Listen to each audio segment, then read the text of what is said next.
we are completely within this ocean of subconsciousness and unconsciousness. That's why there is so much screaming going on when the child is very young, when the babies are around. That's why there is so much, such a huge need for security, such a huge need for body-to-body contact with the mother or the father, so the child will actually feel that within this ocean of unconscious and subconscious, where they are not able to walk, to talk, to go to the toilet, where they are not able to do things that grown-ups are doing, which are sitting around a chair or dressing up their suit and shoes and socks.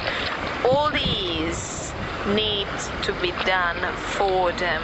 All these are a part of the grown-up world. Now, these little ones first have to start taking care of their physical world, and there's so many things that we take for granted, parents. There are huge amounts of things that we take for granted, believing that the little ones actually can do things and for some reason, weird reason, are not doing it.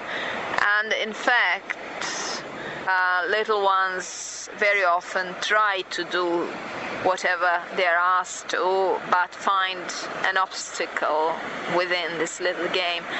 My little one was 4 when she started switching on the light in the toilet, and she came from Ethiopia, so that was a point where we couldn't quite communicate well. She couldn't quite talk to me.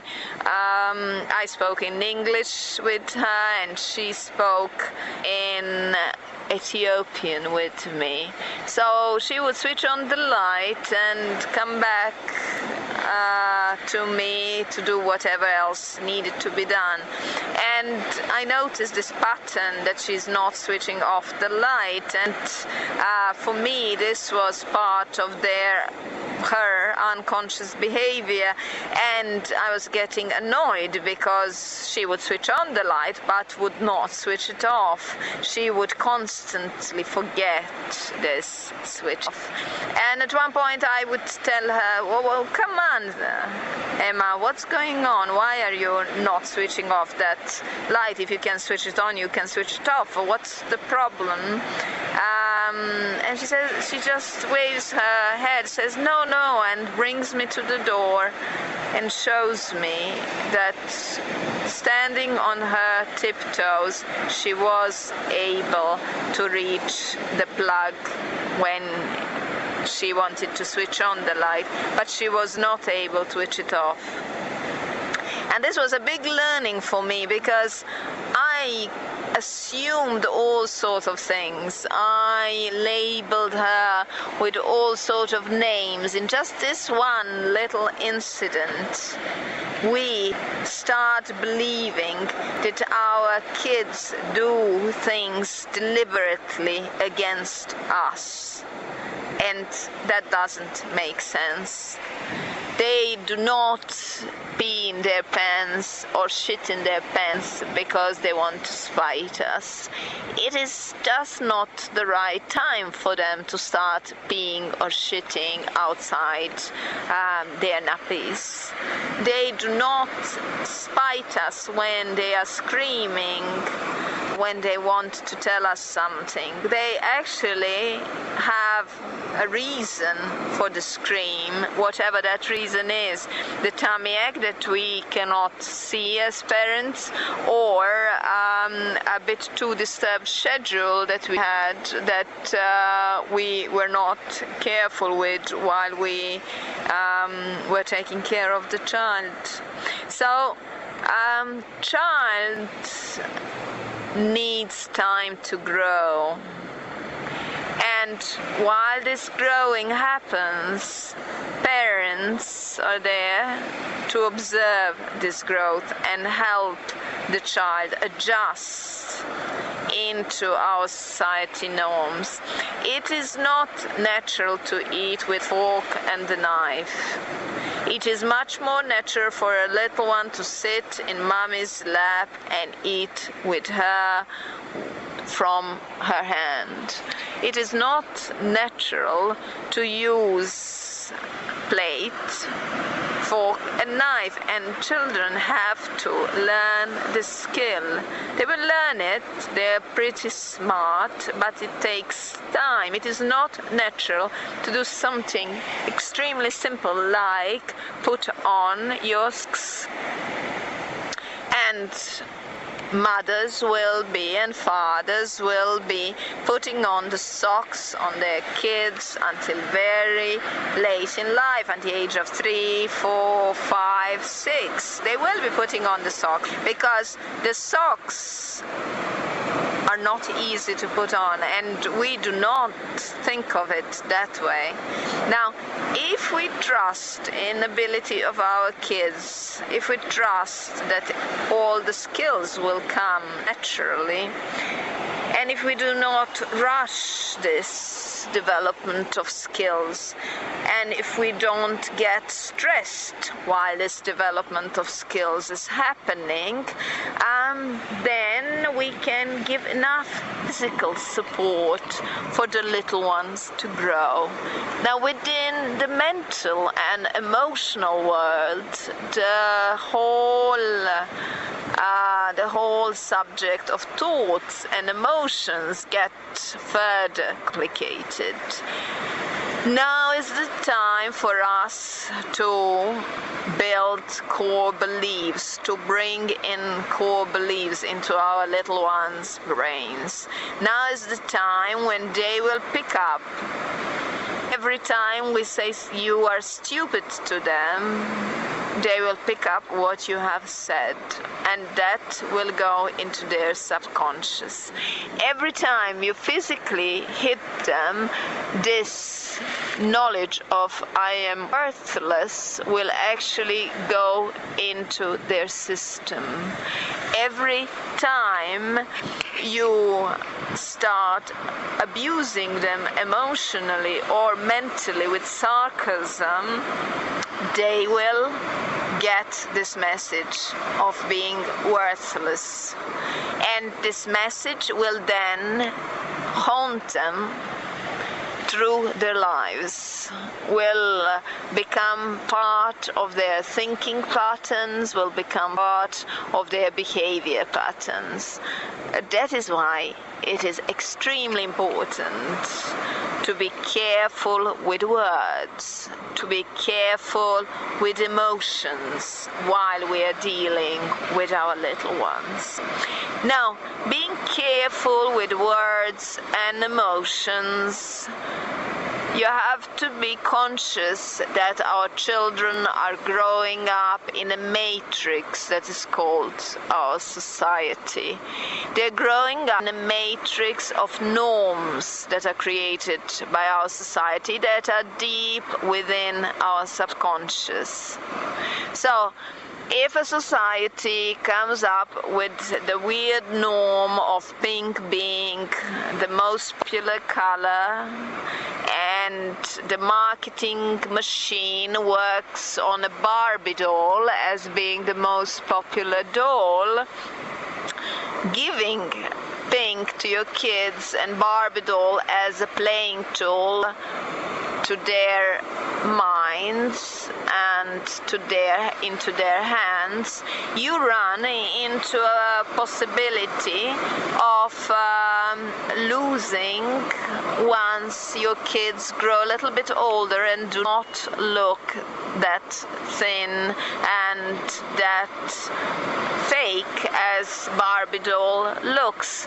If your kids do not belong into the category of blue-eyed, long-haired, blue-haired girls, they will feel that there is something wrong with them. And this belief comes from this crazy marketing machine that pushes a barbell as a standard to our understanding of beauty, to our understanding of how a person should look like, a beautiful person should look like.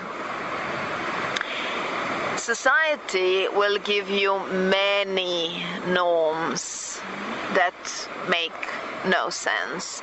A lot of fairy tales are built around this norm of finding your prince and getting married. And again, at one point of time of the development of society, this was probably necessary, and there was no future for a man or a woman but to get married, have kids, and keep this particular scenario, this particular fairy tale going within their life within a very short time span, because previously people did not used to have time to be together before they got married. Many marriages were arranged, etc. So finding your happiness within this particular pattern that says the marriage is the one that will give you your happiness, or finding your partner is what will give you happiness, will cause a lot of problems later on in life, because the kids will not be looking into themselves for happiness and will not manage to grow into the adults that are independent and strong on their own, and that allow love to come into their life easily. Society-induced norms are anything from how you should walk, how you should talk, how you should dress, and we all know that geniuses like Einstein did not dress, walk and talk like everybody else. We all know that the best painters did not walk, talk and dress as everybody else. They found a center within their own being, and from that center then they could operate, they could create, they could become inspired and beautiful adults that are followed by many others. Now, thinking pattern is very much society-induced, so much society-induced that if we stand next to somebody who has a particular thoughts constantly in his or her mind, we will be influenced by that person, even if this person is keeping his or her mouth shut. So being aware of that thoughts almost exist independently, and that we pick them up from the air, from all sorts of sources, radio, TV, newspaper, etc. Being aware that we function in many different levels, that our brain picks up information in many different ways, we will have much easier time in life raising our little ones.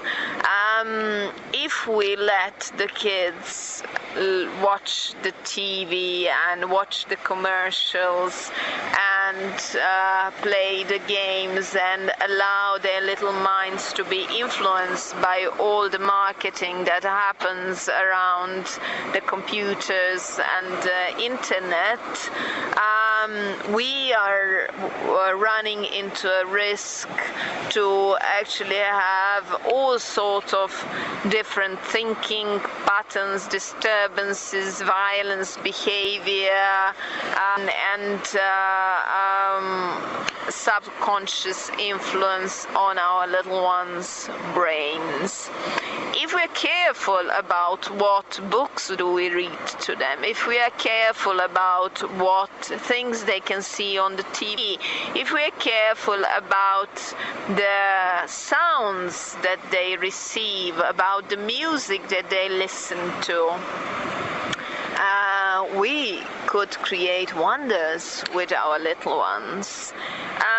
When my little ones were very young, I read a lot of different articles that classical music is very good for them. Kids get obsessed with music. I tried to give them classical music as much as I could. I tried to give them peaceful classical music as much as I could when they wanted music. Now they appreciate classical music, but not only that wasn't the only result of me trying to keep the music under control. I actually stayed sane because kids get obsessed with music, so they get in love with Twinkle Twinkle Little Star, and they start singing Twinkle Twinkle Little Star at all times of their life, when they're 2, 3, 4, and 5. And Twinkle Twinkle Little Star, and the melody and the way that it is sung amongst children is very much a socially induced song, is very much a song that brainwashes you could brainwash you into all sorts of behavior. You become a part of the society norm. You don't want to hear Twinkle Twinkle Little Star more than twice in your life, but if you are a parent, you might need to hear it many times, and this becomes extremely tiring, and this drains you of the energy and give your emotional and mental setup absolutely nothing. So to safeguard yourself and to safeguard your little ones, you should be very careful what type of music you let enter your home. You should be very careful what type of TV programs you let enter your home. You should be careful how much of time you actually allow your kids to spend on playing different games, and how much time you allow them around the computer. Mental and emotional setup of our little one is built by core beliefs. You should be careful what type of core beliefs you give them once they are so young. Within the exercises that we give within the Alchemy of Love course, Conscious Parenting, we play with this mental and emotional development of your child. We give you all sorts of different alternatives to expensive toys that have many socially induced value building characteristics within them. We give you alternatives that go back to simplicity, to nature. They go back to teaching your children different skills while playing with them, to go back to all sorts of tools that were invented by our grandparents and grandparents to keep your children inspired and growing.